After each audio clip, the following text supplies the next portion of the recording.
The asset management application contains a full-scale component to manage unscheduled equipment maintenance and ensure compliance with ISO and API management system requirements related to the company infrastructure. On the main repair landing page, users can see the list of work orders including the asset ID, the asset type, a summary of the repair needed, the date the repair is due, the stage the work order is in, as well as the status of the repair.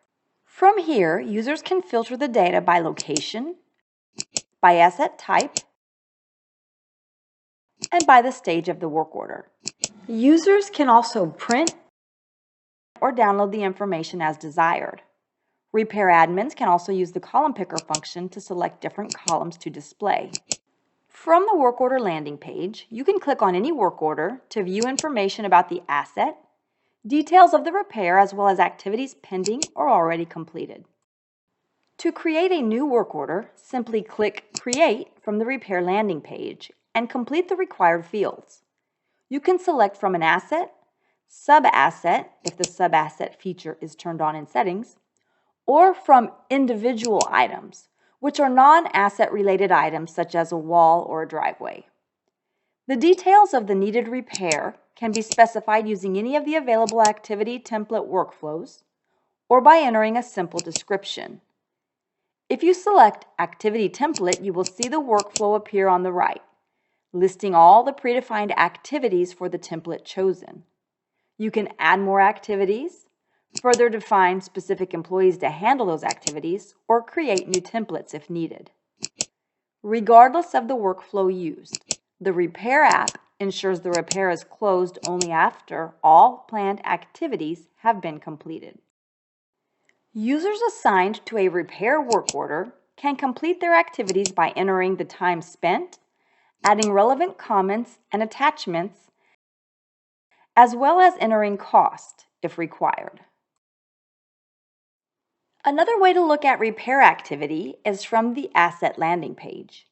Here you can click on any asset to view the asset's detail information as well as the history of repairs under the Repair tab. In the app settings, repair admins can configure the look and flow of repair work orders. For example, fields can be set to show or not show, be required or not be required. Work order statuses can be renamed or made inactive, and default users can be assigned per job title. Admins can also turn on the quick repair function, which bypasses work order flow. Activity templates can also be created here using custom workflows to suit your company needs. On the My Tasks page, admins can view repair work orders pending assignment or closeout, while users can view repair work orders assigned to them. Reports are available showing a list of work orders open, work orders ready to close, and a list of quick repairs. Real-time key performance indicators provide a graphical representation of repair statistics such as work orders by status, repair hours, repair cost, among others. To learn more about Web QMS and its features, check out our Web QMS user manuals and additional e-learning videos, or reach out to our support team with any questions. Thank you for watching this overview of Web QMS.